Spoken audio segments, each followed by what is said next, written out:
Okay, so welcome everybody. I'm your host for the day, Adam Lagood, and we have our agenda today. We've got 4 speakers. We've got Kerry and Gail and Jennifer telling us their stories, and Vanessa will join us just before her session starts. And after that, we'll have an open forum where we can discuss everything. If you'd like to write any questions and so on in the chat, we'll be monitoring that and bring those questions to the forum when we can. So I'd like to start off by acknowledging the traditional custodians of the land. When we're all on different lands, so the traditional custodians of the lands where we are, and we'd like to pay respect to the elders past, present and emerging. So I'll hand it over to Kerry to start with, and she's going to introduce the event and tell us a little bit about her backstory as well. Kerry, over to you. Thanks, Adam. I'm just going to share my screen so you can see those lovely 3 women up there, hopefully. Mm-hmm. Yes. Okay, thank you. You're never sure with these technologies. So thanks, Adam. I'm proud to chat with you this afternoon, as well as these 3 inspiring ladies, all of us sharing some of our experiences and challenges that we've faced and then how we've overcome them to succeed. So I just wish that we had more time, because I'm really interested and I love hearing other people's stories. So we really, at ILP, we wanted to run a masterclass around this topic about, particularly following International Women's Day, and then also obviously with some of the things that are happening within the government regarding gender relationships. So I think it's very timely. Mm. The International Women's Day theme this year was Choose to Challenge. So we've sort of been building on that. And over the last month, I've been asking some of my female colleagues, what are some of the challenges that they've been facing? So I just wanted to share the top 5 that came up.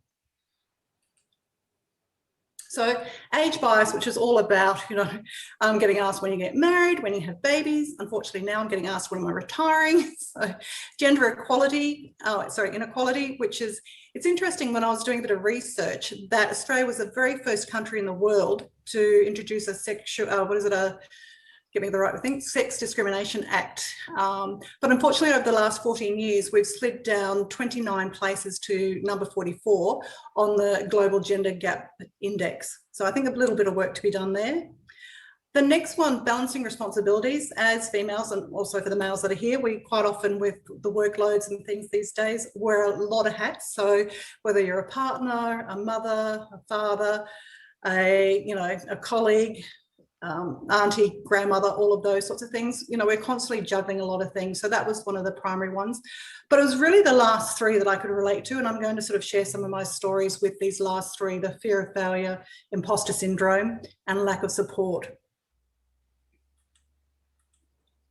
So fear of failure, and the one thing that sticks out in my mind when I experienced this, and it's probably still the most fearful moment that I had, and some of you might relate to it, was actually when I was first asked to do my very first training program. So I was doing a new supervisor course, and that was the first program I did. And then part of that was that we had to run a training session. So that night I went home, I spent 2 hours frozen on my couch, trying to think about how I could get out of this experience. I just did not want to do it.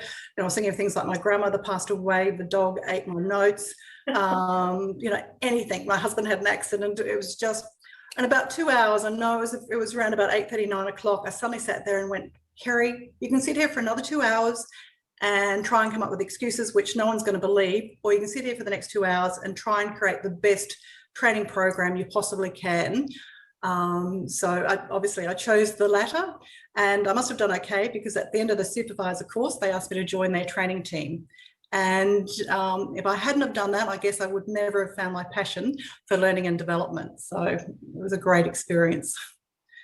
Imposter syndrome, I don't know whether people that are familiar with this, but it's one of those ones where you sort of think that someone's going to pull you up at any time and go, no, not you, you can't do it. So, those sorts of things. And it's interesting, it came up when I was asking some of my colleagues, but also when I was doing executive coaching with females, every single one of them had experienced imposter syndrome. So once I actually started training, I got promoted quite regularly, actually twice in 1 week. And at 33, I was actually looking after all of the branch training for New South Wales, Victoria and Queensland for Metway Bank. I was poached by 2 professional services firms. I then worked in several senior and national L&D roles. but I was still waiting for someone to tap me on the shoulder and went, oh, Kerry, we made a mistake. We weren't after you, we're after somebody else. So, and then I realized it was me having all of those thoughts, and it was me that was sort of causing all of that stress. So I then sort of decided that, rather than focusing on the negative, switching it around and thinking, no, you can do this. You've done it before. You know that you're capable. You will, you can. And then trying to grab onto opportunities so I could learn from them, and then reframing those learning opportunities. It's better to give it a go than sort of just miss that as something that I could learn from.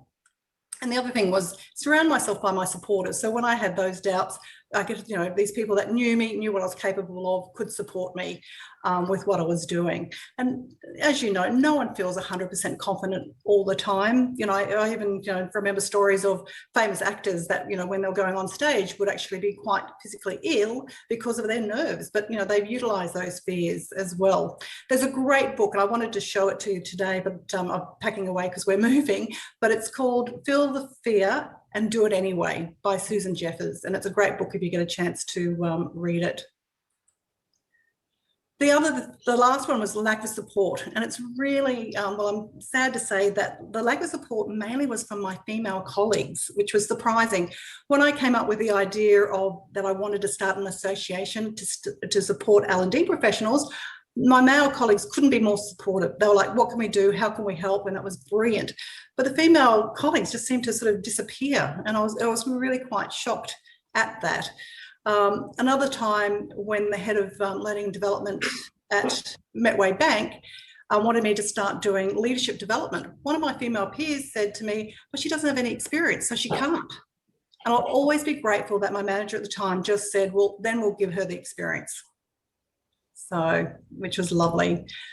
Another lack of support. I don't know if anybody else has experienced this, but quite often I had one female colleague, every time I saw her was going, oh, you look so tired. Do you enjoy what you do? And I've just gone, my response is absolutely yes. I followed my passion. It cost me my first marriage, but that's another story and a good story. And now I'm working with and partnering with some amazing people, adding value to people's lives and the L&D industry. I'm balancing that with one daughter, 3 stepkids, 7 grandkids, a very supportive and wonderful husband. And was it challenging? Very, absolutely. And was it worth it? 100%. I would do it all again in a heartbeat. So I've probably got a few more grey hairs now than when I started, but it was just overcoming the challenges. And as I said, the themes, choose to challenge. Here are some of my tips to help people with that. As I said, it's just grabbing that learning mindset. So taking those opportunities as you can and try and think, well, how can I learn from this? How can I do better? Become a supporter and influencer. But also be an influencer and a supporter for other females and other colleagues as well. Resilience.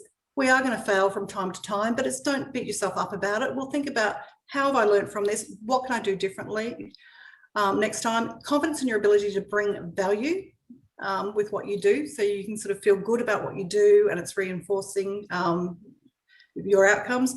Keep moving ahead despite the fear. Just take one step at a time, face it on. And determination. I don't know with me, well, that might have been stubbornness, but determination was something that came up as well. So, and the last thing I wanted to do was share 2 slides which resonated with me by Emma Watson and Michelle Obama.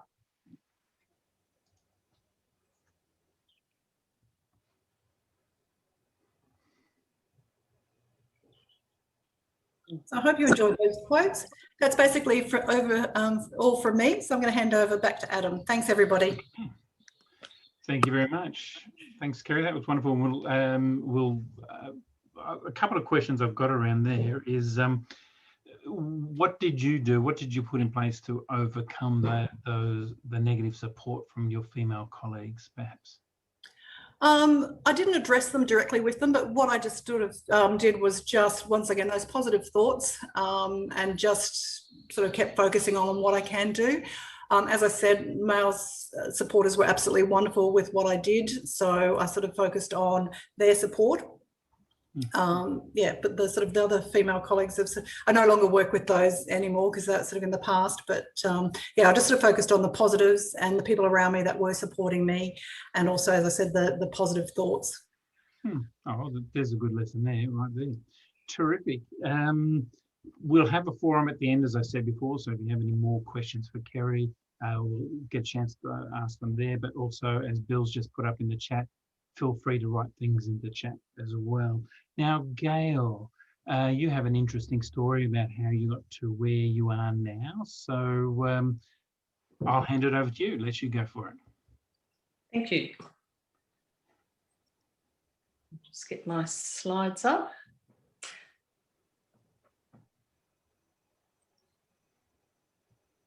Are you seeing just the screen? Perfect. Yep. Fantastic.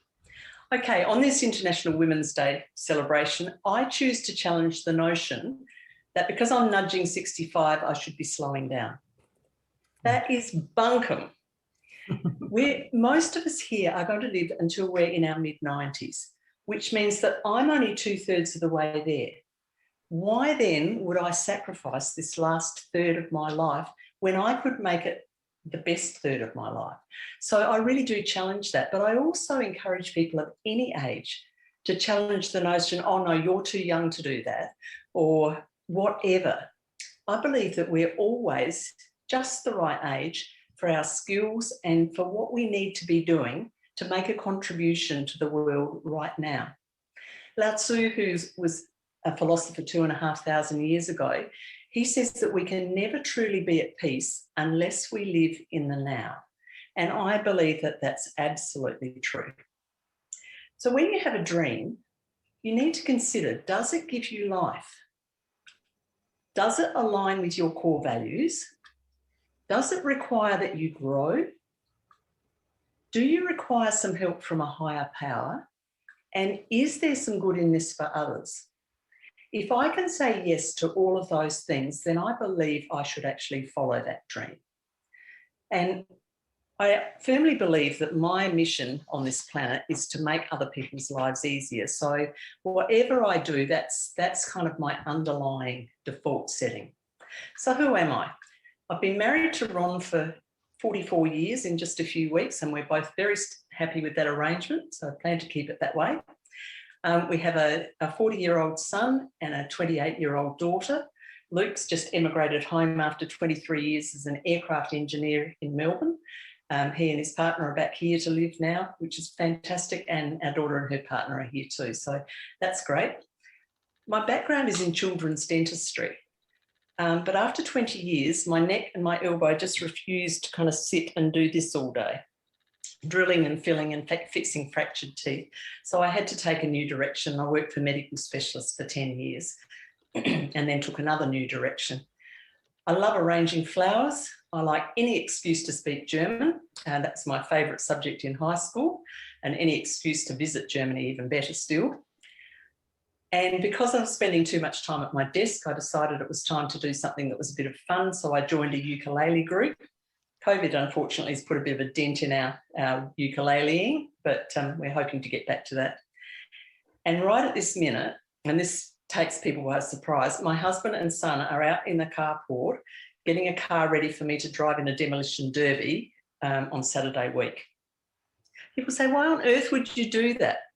And I think, why on earth not? You know, I used to love them when I was a kid. I used to love the dodging cars at the Royal Adelaide Show, and I've got the opportunity to go in this mad race. So that's something I'm doing, and it's certainly outside the square of what people my age are doing. Now, along the way, I've discovered I wear 5 different hats. I'm an author, a speaker, a mindset mentor, an aged care liaison, and an Airbnb host. So I wrote my first book wanting to help people to understand disability and diversity and inclusion. And we talked about this in a masterclass a few weeks ago, because Mum walked with an artificial limb and then ended up paralysed and was treated very differently in a wheelchair. So that one was to educate kids. In our journey, we've lost 2 daughters, and we've survived the emotional roller coaster ride and come out the other end still married and happy, well-adjusted people. And people who didn't live through that part of our lives have said, you need to write about it to let people know you can get through tough stuff. And so eventually I did. I wrote the 5 easy ways to solve the aged care puzzle after I nearly went crazy trying to get my mother-in-law into care. I remember I said my background's in children's dentistry. To do that, you have to be really logical and methodical and process-driven, but this process nearly did me in. And then after I'd written it, people started ringing me with their horror stories about what was going wrong with mum or dad. And I was merrily giving out information to people all the time. And then a business advisor said to me one day, "Aren't you trying to build a business?" And I said, "Yes." And he said, "Then why do you give everything away? You actually need to be charging for your consultations."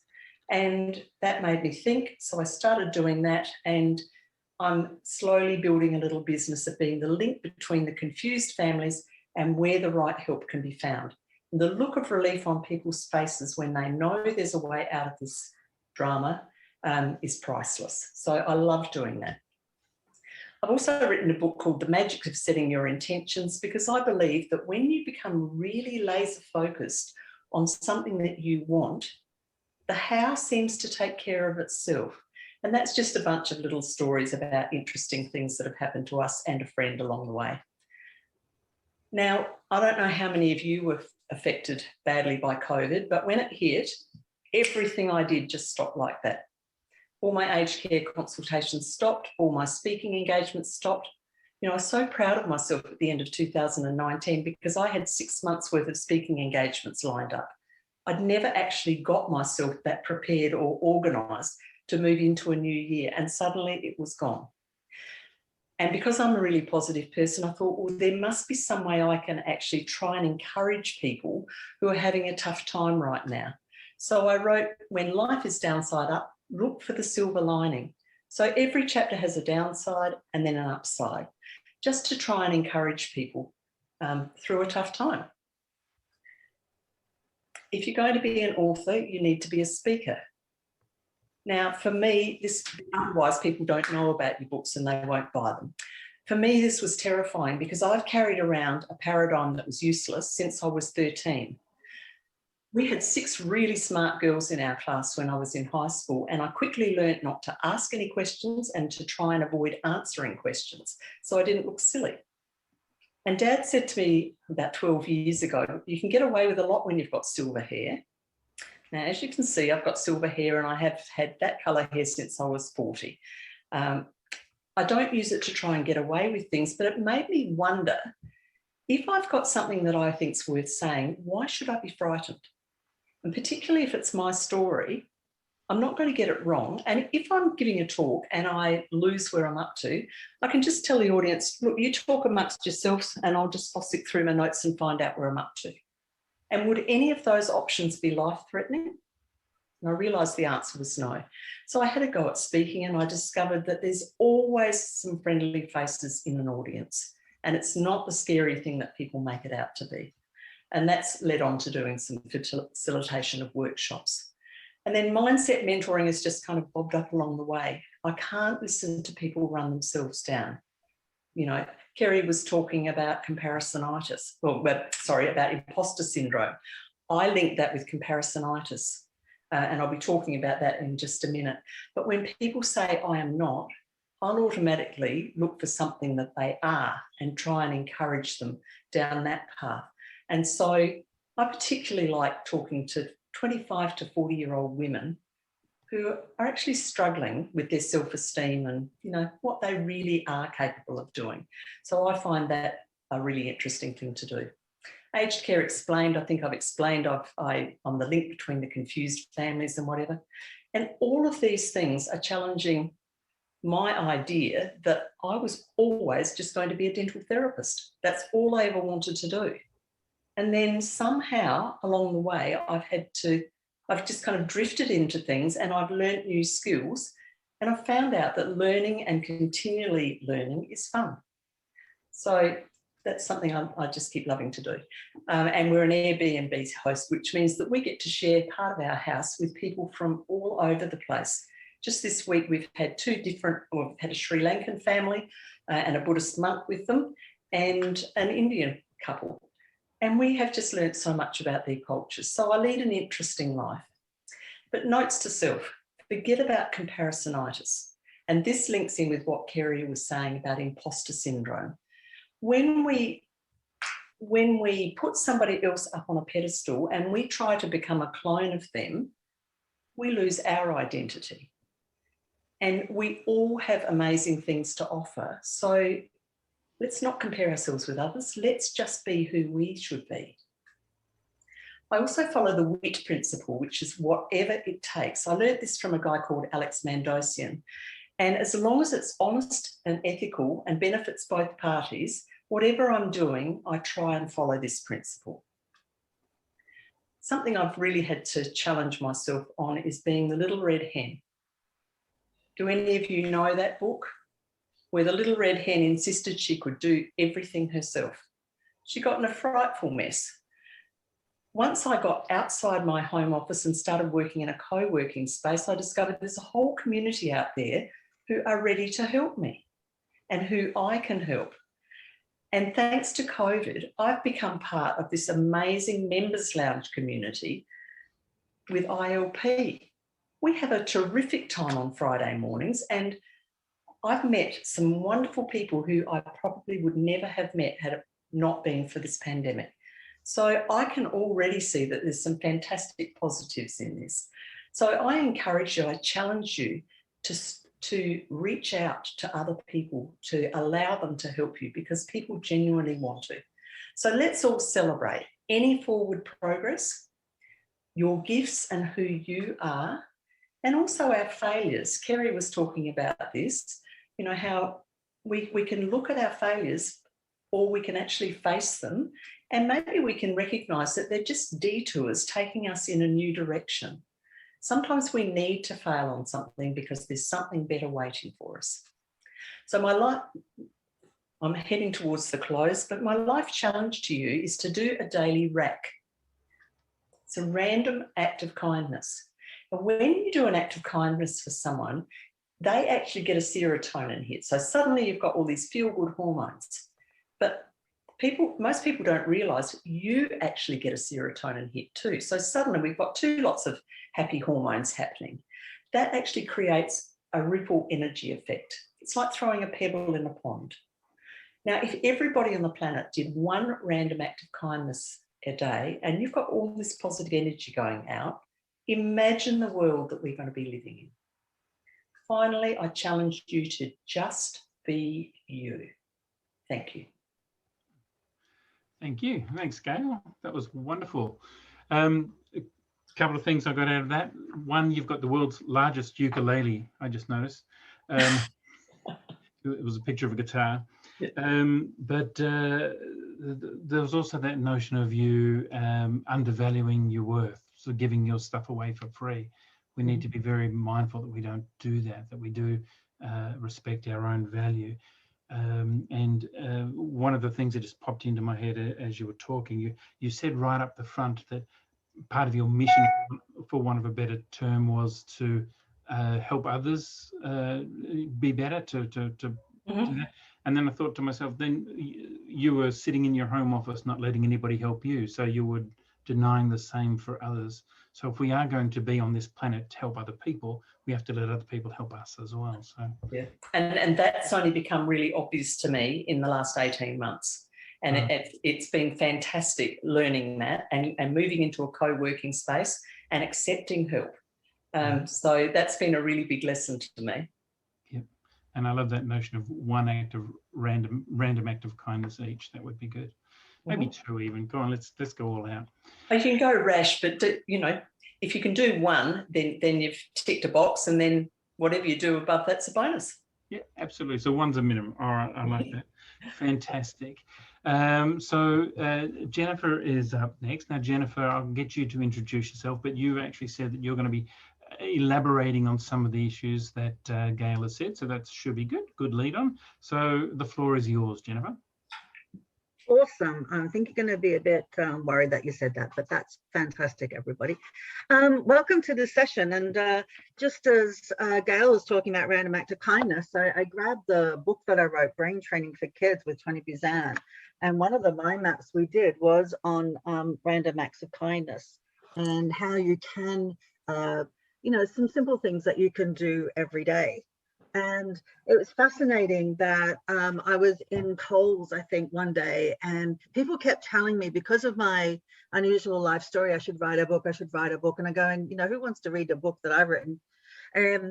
But then a whole idea for a whole new book, like Brain Training for Kids, just came to my mind. I stood there for 20 minutes in the aisle, and then, you know, gradually worked with Tony Buzan to sort of make that all happen. So that was really fascinating. And people say, you know, write a book, but how do you write a book? And it's just been bizarre to me that, again, I don't know if you know Tony Buzan, he wrote over about 120 books on all sorts of things, invented mind maps. So this book that I wrote with him on the most important graph in the world and how your memory works was he was a great mentor, and it was a really amazing opportunity to understand how to do things. Because, you know, people say you should do it, but then, you know, that's easy, you know, do it, but how do you actually do it?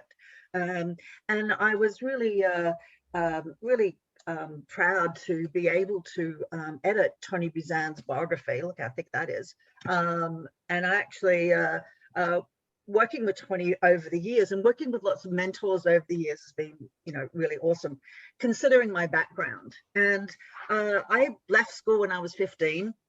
My parents didn't get on very well. They had to get married because my mom was pregnant with me. My parents divorced when I was about 17. When I was my parents divorced when I was about 12. When I was 17, I became pregnant and was a teenage mom. And having left home at 15, you know, it was a bit of a challenge, to say one thing. But I made my mum a grandmother at 38. And interestingly, my daughter became a mother at 38. And these are the two most amazing people that inspire me. This is my 78-year-old mum and my 6-month-old granddaughter, Charlotte. So that's Helen and Charlotte. And you sort of think between when my mum was working, being a 20-year-old, to what her future is going to be like, it's fascinating. You know, I think we all remember the old days, you know, when we were young, and some of the work that we did, you know, maybe you might remember having to run down to the bank at 3 o'clock on a Friday, so you had money for the weekend. So, you know, that's really fascinating changes in their lifetime, and what's the future going to hold. Now, for women, which is understanding and supporting women is a passion of mine, because of the challenges that I've had and the help that I've received over the years. So I was the first person in my family to get a degree, but I sort of did everything wrong. I had a baby, got married, went to university, and then traveled overseas. So I did it in reverse. And, you know, my first husband I worked with, my second husband I worked with, my third husband I worked with, and number 4, who's also number 3, you know, we worked together and worked in the business together. So having worked full-time since I was 15 has enabled me a great opportunity to really understand business and work my way up. I worked in a lot of project in environments with senior members of in various organizations across the world. So it was a slightly different career. But I started at 15 at Telstra, which is a very male-dominated team. Then I met Bill Gerard about 24 years ago, and we started our own company called Mindworks. And with Mindworks, the idea was for me to be the manager and Bill to be the product. But then I got really excited about mind mapping and, you know, how your memory works. So much so, used to run the World Memory Championships for about 20 years. So it's fascinating how our memory works and how you can learn how to learn. Because I used to, you know, this imposter syndrome, that's me all over. You know, having no education, leaving school at 15, just, you know, working my way up, I just felt like an imposter. But when I met Bill and people like Edward de Bono and Tony Buzan, I realized I can learn to learn. I can learn to think. You can, you know, intelligence isn't just IQ. There's about 10 different intelligences that we have. So running things like the World Memory Championships is kind of cool, but it also demonstrates that memory is a skill that we can always learn. And memory is a really important part of, for women and challenging the mindset, because a lot of people are stuck in the past or have behaviors or memories, and they do things that they just don't change. If you look at the issues in Canberra at the moment, or the misogyny in Papua New Guinea, where they've just withdrawn the Miss Universe equivalent of Papua New Guinea because of a dance kind of thing, and that's 2021. Just it's amazing. The also Imposter Syndrome. When we wrote this book, The Most Important Graph in the World, I quoted Mahatma Gandhi, or mentioned Mahatma Gandhi, and a friend of mine sent me an email. He lives in India, and I said, I have just insulted 1.4 billion people because the editors didn't pick up that I'd misspelt Mahatma Gandhi. Now, that was, I was dyslexic. I had a really poor education when I was young, but I accept that. But that really did hurt, and that's when this real fear of failure and fear of the imposter syndrome always comes to the fore. But it's a bit weird. So it's like what Kerry Brocks said. I remember reading that book, Feel the Fear and Do It Anyway. I've read it quite a few times because I really procrastinate through fear. But I still go out and do it. It's amazing. Like a friend of mine rang up and said, hey, would you be part of our millionaire mindset kind of books? Would you write something for us? And my first instinct was yes. Yes, I'd be happy, delighted to do it. And I think that's the key, is I've never said no. I've always sort of said yes to any challenge, and over the years that's really helped me just move along in my career. And you can sort of see this side with all the images, even going to Mount Everest. That was an interesting conversation that I had with the Bill. He sort of said he'd always wanted to go to Mount Everest, and I said I'd always wanted to go. So next 6 months later we were there, kind of thing. So often I just don't think about it, I just do. Partly the challenges I face, or the things I like people to challenge, is just stuff that's just happened. And my first husband died when our daughter was a baby. My dad died of due to COVID situation last year, stuck in the Philippines. Tony Buzan recently died a couple of years ago, just fell down the stairs. And all these sort of challenges, and it's people say I'm so resilient, but the challenges are, the resilience is just, okay, I just want to keep going and I don't want to think about it and go into detail. But 5 years ago, like 6 years ago, it was finally diagnosed with a brain tumor. I had a golf ball sized brain tumor in my head, and for 10 years I've been telling doctors there was something wrong. And here I am, a brain trainer, teaching all about memory and how to use your brain and get the optimal things out of it. And then for 10 years, I was suffering from a massive brain tumor and I didn't know. That was a big relief because I thought I was going crazy. But then, after having, 7 hours of brain surgery, I'm completely deaf in my left ear, 26 staples in my head, having to learn to sort of get my balance back again, learning to drive. I couldn't fly, I couldn't drive, I couldn't drink. That's why my face is still a bit wobbly. But, you cannot believe the excitement when all of a sudden you can move an eyebrow and you can, your face doesn't have this palsy so much. I did a video because look at this, I can twitch an eyebrow. It was amazing because my face was completely paralyzed. So these setbacks, some things, you just keep going. Some people I know, they get devastated and they can't do anything. When our dog passed away, we were so close to my dog and I was devastated, but, I just had to keep going. And maybe that's because having my daughter so young and there was only her and I after her dad died, I couldn't crack, I couldn't melt, I couldn't just not do anything. Though a bit like Kerry, I have a couple of times not turned up for gigs or just stayed in bed with a doona over my head because I just couldn't do it that day. I just couldn't do it, which is interesting, being a speaker and a presenter and all those sorts of things. So running the World Memory Championships, all that sort of stuff, it's pretty big, being on TV a lot, but most of the time I could do it. Interestingly, after my brain tumor, I had to get a new career because I wasn't allowed to fly or drive or anything like that. And so I started with World Commerce and Contracting.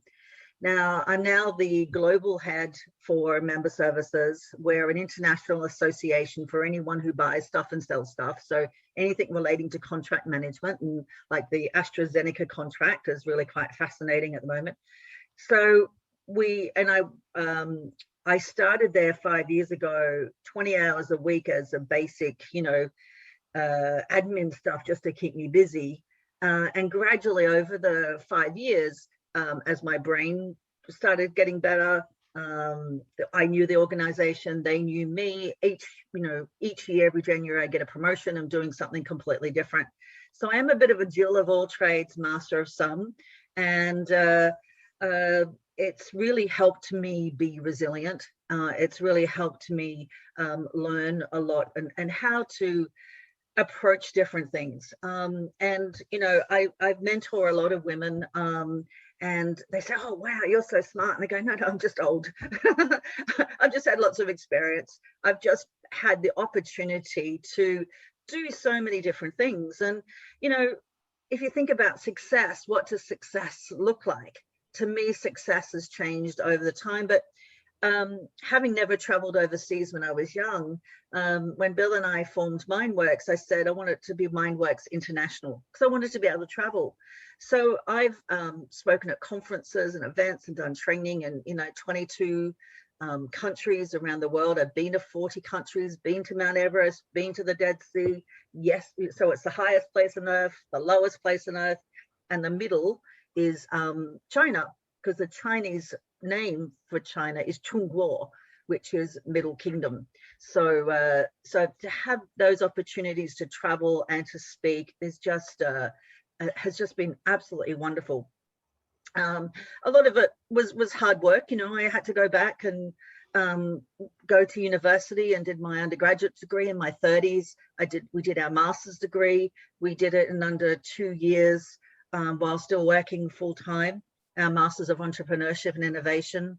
But to me, that really helped me really understand, think differently, because I'm sort of an academic and can be entrepreneurial. I like the black and white because they're the rules I can follow when all else is going crazy. Where Bill is the entrepreneur who had to sort of learn the academia side of things. So, and getting up and presenting at, those sorts of university things, again, is great practice. So I've been so lucky with mentors, and that's, one of the great things I've had to help overcome the challenges and to be more successful. Brian Thomas at Telstra, John Vaz at Telstra, Bill, of course, Tony Bizan, of course, and these mentors have really helped me and challenged me. I haven't had that many female mentors, apart from, say, Kerry. I've really admired the work that Kerry did, and I think there was a conference down in the Gold Coast a few years ago, and I said, look, just anything you need, just let me know. We live in the Gold Coast. We're in Melbourne now. We live in the Gold Coast. If you need a table or a power board, just let us know. And then she rang up and said, actually, could you be my opening keynote, because the keynote's not turning up? And I went, yeah, okay. So my time is nigh, but the key thing, having mentors is a great way of success, and being able to help others, women helping women. Leonie sort of mentioned about us supporting women. I was at a conference in Salt Lake City, and it was sort of like a sales conference. It was a little competition between each other, and this woman, she just, you know, spoke it out and said, you know, it's not a competition. You know, women don't tend not to help other women rise up. You're sort of happy if they fall, or you're trying to bring them down. We do need to rise women up. And in procurement, I chair the Women in Procurement Conference each year. And it's not just about, you know, technical things, but it's about leadership. It's giving them the confidence and things that they need. So, you know, in sort of summary, I suppose, choosing the challenge, I really want to make people think about their thinking and know that they can learn to think. They can learn to build themselves up. They can learn to feel that fear and get through anyway. They can make a difference with others, do make a difference, do challenge the status quo. At the moment, my passion is about sustainability. So I'm the Vice President of Geelong Sustainability. I'm one of the regional coordinators for Lids for Kids. So we collect thousands of lids and repurpose them into something new to you know, help our environment and make a difference with the environment, so that, you know, the world is a better place for these three women that you see here now, for my mum, my granddaughter, and me. And that's what drives me. And I'm really thankful for the opportunity to share some thoughts I had. Okay, thanks very much, Jennifer. That was wonderful, and quite an unusual story, and lots of challenges to overcome there. I think we might leave the questions till the forum, because there's lots of things I've written down there to ask you and to talk about. But I'm mindful that Vanessa has joined us. Vanessa is our final.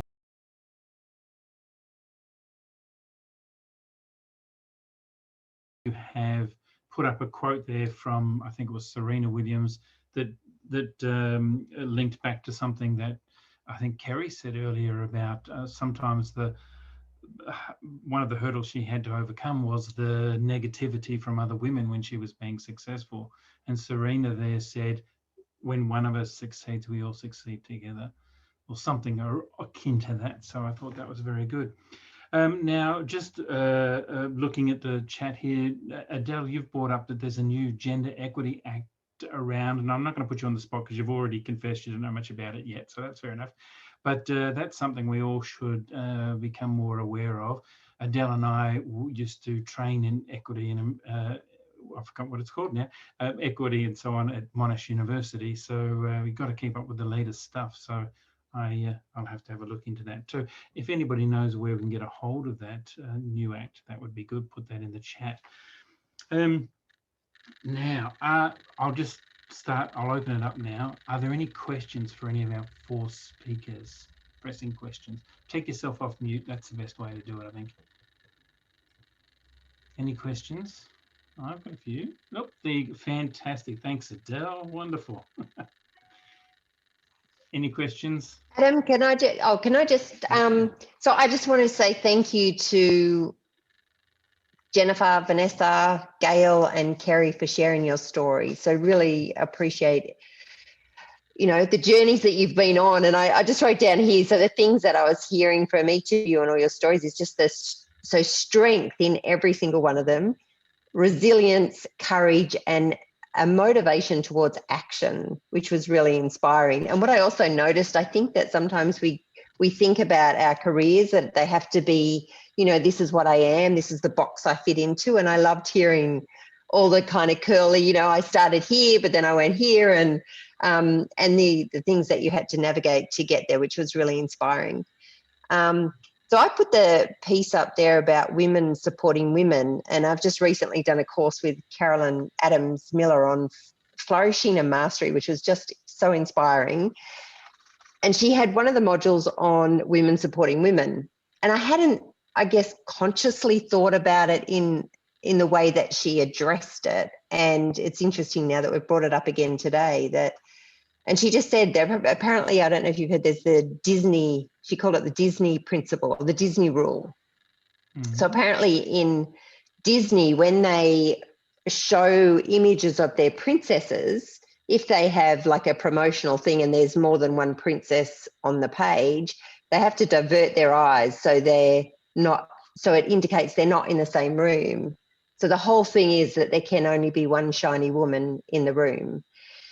And yeah, so she called this the Disney rule and just shared with that, you know, that it kind of is culturally we're brought up. She said, you know, is it instinctive that women kind of pit themselves against each other, or is it something that we've been kind of culturalized to do? And so that's why she brought up the Disney rule and said, you know, in media we're showing the mean girl kind of scenario and narrative comes up again and again. And I really like what she said about women supporting women. Like, even if you just fake it till you make it, if you can't do it, just even actively go about really supporting each other. And for me, it just brought it to the surface to be much more conscious about how I approach and think about other women and supporting other women. Anyway, that's a very long way to say. So I guess other thoughts from you about, you know, what else can we do to help, you know, raise each other up? I might add to that, actually. In that booklet, if you had an opportunity to QR scan it, there were some really interesting stats around attribution bias. And one of the things that came up in their studies was that women are most likely to interrupt other women talking, and men are most likely to interrupt women talking, and women are interrupting women talking, but women and men are not interrupting men talking. So I think when we talk about action, sometimes it's even small things like that, you know, allowing women to speak. If it's in a workplace, how do you create and facilitate meetings where... Can I just interrupt you there? Sure, Bill. Yeah, no, I'm used to it. Demonstrate exactly what that looks exactly. like. I know, I was gonna, I got a brother and a father. Yeah, because that's exactly what it looks like, is men over talking women. And so Really, Joe. sometimes you have the demonstration in order to understand. And there's 3 men on the call here today, and that's good. But anyway, back to you, Vanessa. Thank you, Bill. And so what I was saying was, how do we organize and facilitate meetings where everyone gets to contribute? And that's where that facilitation style comes up, because it may not just be a woman that isn't getting an opportunity to speak and contribute. It may also be someone that's an introvert. It may be someone from a minority group. And so facilitating meetings is taking action to allowing everyone to have an equal voice. So that would be one action step. From my perspective, particularly for younger people, it's taking the opportunity to mentor them. Similar to Gail, Bill and I did Airbnb for about 2 years where I lived in Melbourne, and we met some awesome people, absolutely awesome people. And it's, I was reflecting on it the other day, is that most white Australians don't interact with others, with Indians or other people like that. We've had the opportunity to have quite a few Indian couples stay with us. Now, one stayed with us for 3 weeks, and we ended up going to India for his brother's wedding, and we're grandparents to their child now and all that sort of thing. And with Sonal, just helping her build her confidence in what she was doing, and showing her that you know, there's some simple ways of doing things, or just having an opportunity to discuss something. You know, she'd ring me and sort of say, you know, what do you think of this, or what's this discussion? Dimple, she's another Indian person who stayed with us, her and her husband, and it was interesting. After she'd been in Australia for about 3 years, her confidence was quite different. So culturally, you know, Australians are different to people from other cultures, and it takes them a while to feel confident, particularly the women, because they often come from patriarchal societies. My sister-in-law was Thai, and Thai people are very shy, but in Australia, she was considered shy, but when she goes back to Thailand, she's considered gregarious because she's got some of this Australian kind of attitude. So I think taking the time out just to informally mentor, or just to support, or just to offer to look at somebody's CV, or just sort of say, you know, reach out and how you're going. And, you know, it's really funny, even after, well, recently Diwali, well, late last year was Diwali, which is the big, one of the big Hindu festivals, the Festival of Light. And then for about a couple of weeks after that, every time I would meet an Indian, I'd say, oh, did you celebrate Diwali? And they looked at me and go, how come this white woman knows anything about Diwali? You know, I just couldn't believe it. So there is a real divide. And with Australia, 50% of people being born overseas. So I'm a first generation Australian. You know, we really need to be so much more inclusive and help other people rise up, other young women rise up of any nationality or culture. Okay, I think we're getting a good theme there about mentoring and about supporting each other there. Yeah, I think sort of something, sorry, I just cut you off. Whoops, I've broken the stereotype. But I just sort of, something just quickly simple I just wanted to add was sort of like, I always try and send an email, a card, or a phone call if I see a female, and I do it also with my male colleagues, but really important to just acknowledge if they've done something and why I thought it was really good. So it's always nice to get that feedback. So something that I try and do. Sorry, Adam. That's all right. That's all right. I'm used to it. So no, I wanted to get onto that couple of issues I think that are really important here. One is that issue of supporting each other. Our success is not diminished by the success of others. But the one that seemed to be a constant theme through the thing was this notion of the unconscious bias. And I think it was Vanessa who said the first step is about becoming aware of it. Well, until we become aware of it, the nature of an unconscious bias is that it is unconscious. I'm not aware of my unconscious biases, and you're not aware of your unconscious biases. It's what we do once they become conscious biases that are the problem. And I just wanted to address an issue because I was really trying to encourage more men to attend this, because a colleague of mine, Michelle Redfern, who works, her company is called Women in Sport and Business, and she's very influential in this space. What she promotes when she goes into her clients is advocates. So getting male advocates for the female talent in an organization, and helping those the white male hierarchy of the organization overcome or become aware of their unconscious bias. So for the 3 Y chromosomes on our screen today, what do you need to do, or what do we need to do to overcome some of our unconscious biases towards the women that we work with? Open question. Actually, and if you don't have a Y chromosome, what are some of the unconscious biases that we're unconscious of that we need to overcome? I don't want to, last thing I want to do is become a parliamentarian here.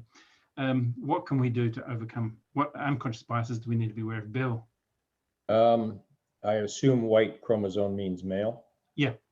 Okay, Yeah. I've never heard that before, and it's funny that it's called white. No, Y chromosome. Okay, Yeah. Good. I was just understanding. I think one of the things that maybe it's related to this is a couple of years ago, before COVID, there was a lot of push at conferences where a number of well-known male business leaders, etc., would not be on a panel at a conference unless there was a woman on the panel as well. And I just wonder what people think of that process in terms of, it's kind of like, do we have quotas in Parliament? Do we have, how do we handle pay inequality, things like that? But I just wonder, is that something that's actually of value to women, for men to do that kind of stuff? I think isn't that advocating on behalf or alongside our female colleagues? Yeah. That's my question, I guess. So I can't answer that. I need one of the other. I'm happy to answer that. On my perspective of that, I think absolutely yes, because what it does is it allows the organisers of the event to know that this is a value that the speakers have got with diversity, and that they need to acknowledge that value. And so to participate and not ask, will there be women speakers or what is the diversity of the speakers, means that it's not a big enough issue or value. So I think when we ask the question, what it shows the organisers is that they need to have this top of mind. And then over time, we will see that culture change and that in that shift as well. And we do know there's a gap around women speakers. There's a whole initiative out there, and Women Speakers Initiative, that looks at how women are paid less in speaking arrangements and often not paid at all. And then male speakers are getting the speaker fee. So it's until we have men advocate, their voice is often a lot louder. And then the organisers will start to work towards equality. And so definitely, yes, speaking up, I believe, will help. And Vanessa, that picks up on, you may remember on the radio, there was Kate and Husey, and Husey took a pay cut down to what Kate was doing because it didn't make any sense. That made world news with that. And that's a demonstration of things. I remember when Jen and I first met, and I was asking her about how much she made. And Jen, I told her what she was worth, and she said, no one will ever pay me that. But now she's getting paid 8 times that. Yeah. So it was one of those things that I think somehow men need to step forward and say things that this is what it is, and people are worth the value they bring, and it doesn't matter whether men or women, but it's the value they bring, and if it's equal, then it should be equal. I think I think what that does is it brings the unconscious bias of those event organisers or those speakers. It brings it into the conscious, right? And it's a great way to do it because if the perpetrator, the victim of this brings it up, it can often be seen as a whinge or a whine. But when Husey, I don't believe I'm quoting Husey. When Husey actually makes a stand on this, it's not that he has a louder voice, it's that he's the beneficiary, if you like, of this, and he's saying, I'm not prepared to do that. So I think it's good. It brings it into the conscious. Sorry, someone else was going to speak up then. I'd like to add a point which is very relevant to today. I'm coaching the CEO of a large defense organization, and his aim is to bring in a culture that's fully inclusive, that's a recognition of all kinds of diversity. And he's getting so much pushback within the organization from both men and women that it challenges him in his role. And it also shows that sometimes, even while men are ready, some women are ready, or women are ready, that there's biases within the culture that people find hard to deal with. And it's very challenging. I can see how challenged he is. You can imagine in an organization. Can I just make a point about that, Dolores? If you go back and look at the master classes we ran on diversity and inclusion, the first one was about understanding diversity and inclusion, and the second one was embracing it. And the challenge for many leaders, which is what we discussed in those master classes, was it is such a big issue that it's almost impossible to get your head around. So there's the gender stuff, then there's the ethnic stuff, then there's the disability stuff, and then there's the and then there's the psychological type stuff. And so it becomes such a big issue that says, I want to, if somebody's saying, I want to have a totally inclusive organization, that's like saying, I want our organization to be innovative. It means nothing to the people that actually have to make it work. But there's an education process here, and it's about, what are our values and how do we move forward? But and he has broken that down into very specific sections, and risks actually his role as the CEO because of the pushback coming forward. And they've got unconscious bias training, they've got various programs in place for the last year. And there's a question as saying we're becoming too politically correct. Yeah, and I think that's the other thing, and one of the things that we've been putting up on the ILP website when it comes to diversity and inclusion is that we strive to be to understand diversity and be inclusive, but if we lapse, we'll learn, because you can never get it perfect. And if we lapse, we'll learn and we'll move forward. And I think that's a process we all need to understand. And I think it's really hard to get equality because we aren't equal. We are all different. There are things that different people are interested in. Women are often tended to be interested in more things or different things than men are. Our perspective is different. That's the value we bring to the world. But also, you know, if you look at the pink recession after COVID, during COVID, the majority of the people that were severely impacted were women, because of either they're in part-time roles or they're having to both work full-time on Zoom all the time and look after the children and homeschool and still do the housework. And where, you know, some men are great, you know, they do contribute, others don't. They say, no, my meeting's much more important and my career is more important.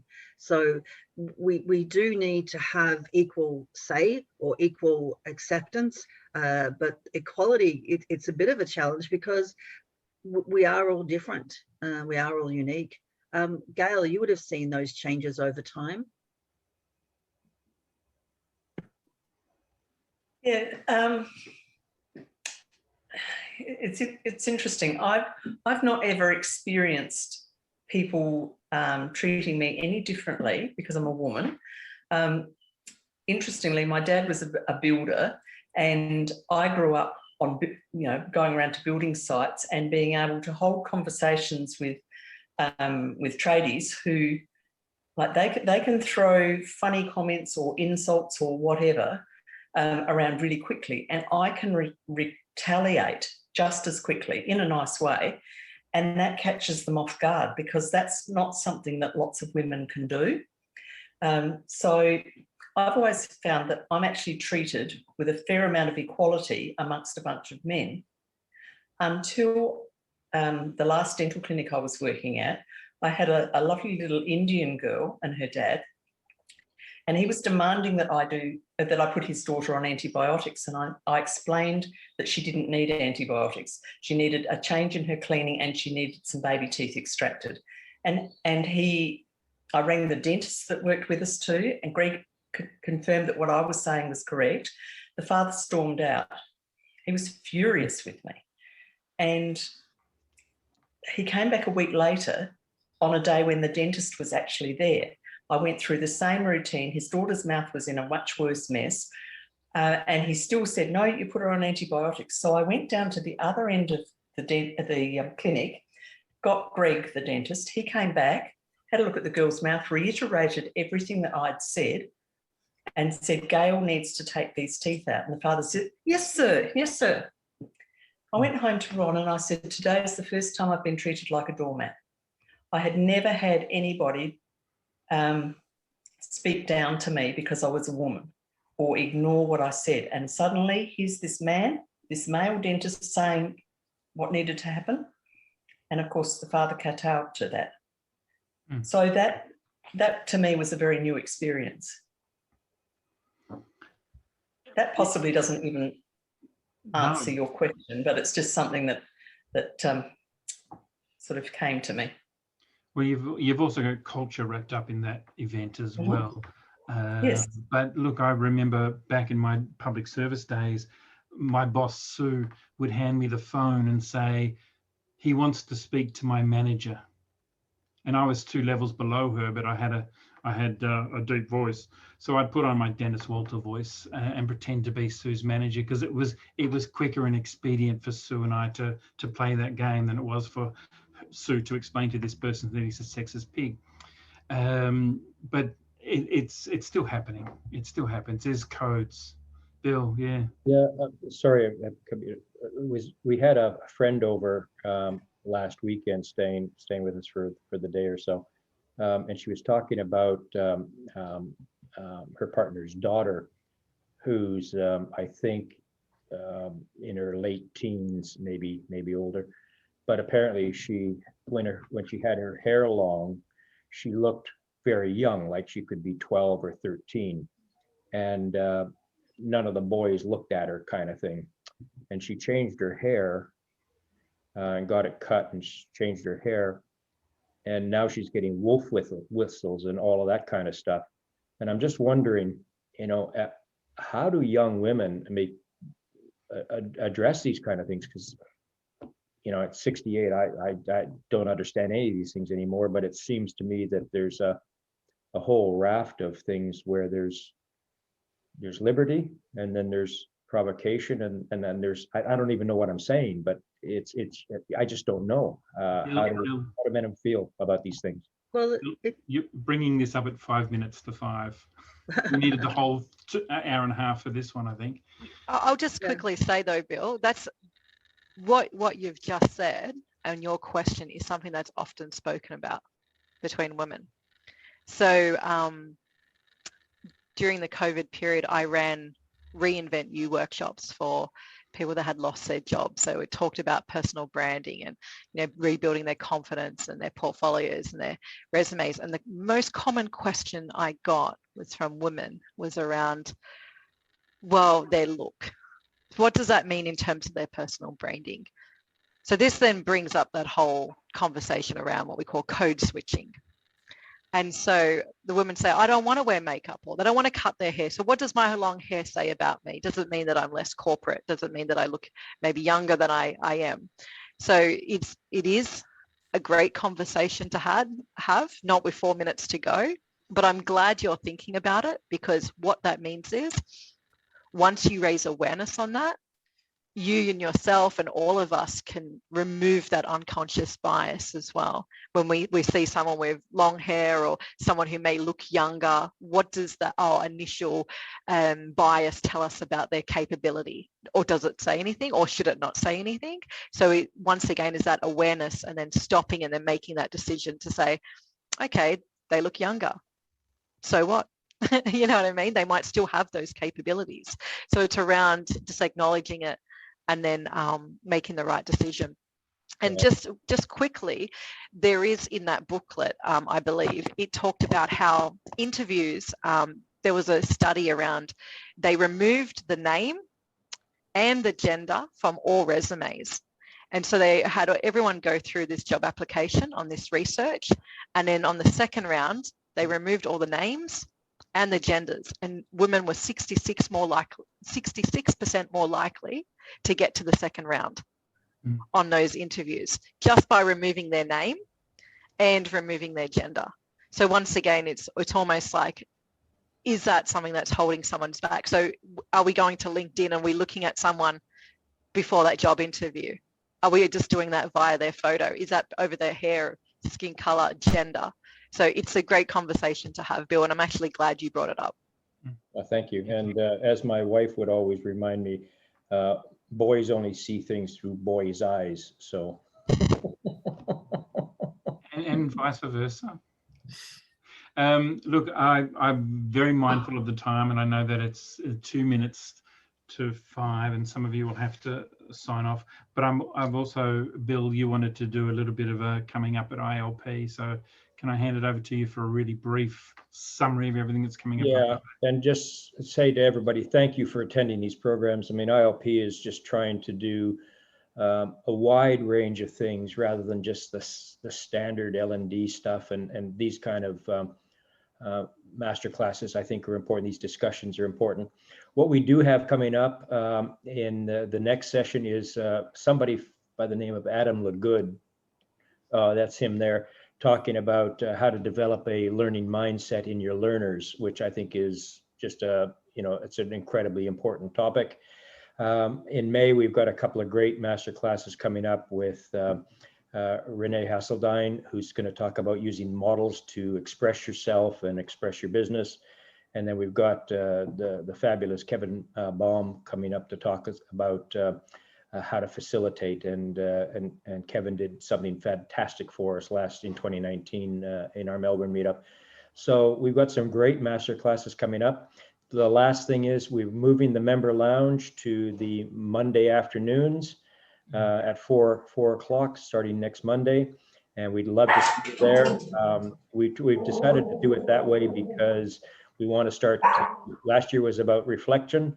This year it's about looking forward and what's happening in the week and weeks to come. So please join us for those as well. So over to you, Kerry, to finish us up. All right, thank you for that, Bill. Adam, and thank you for everybody for attending this afternoon on such an important topic. There's still a long way to go, obviously, with what's happening in the government and the rest of the world. But I'd also love to hear from Gail sometime, her retorts of how she came back with the tradies sort of whistling and stuff at her. So Yeah, mind you, that I hasn't want to know happened for many, many I want to years. know how she goes. I want to know how she goes in the boom crash thing, your car driving thing. Oh, yes. I'll send you some photos. I'll do up a little mini PowerPoint for one of our members' lounges. Oh, okay? absolutely. We'd love to see that. Sorry, Kerry, I did overtalk. I'm used to it. But I love it, like all of these things, you're just constantly learning bits and pieces of our members, which I'm really enjoying doing. So you're sort of learning all the time. But thank you, Adam, for your facilitating. You were thrown in at the last minute. So we just sort of thought we'd have a fresh face that can host the session. Nobody remembers me.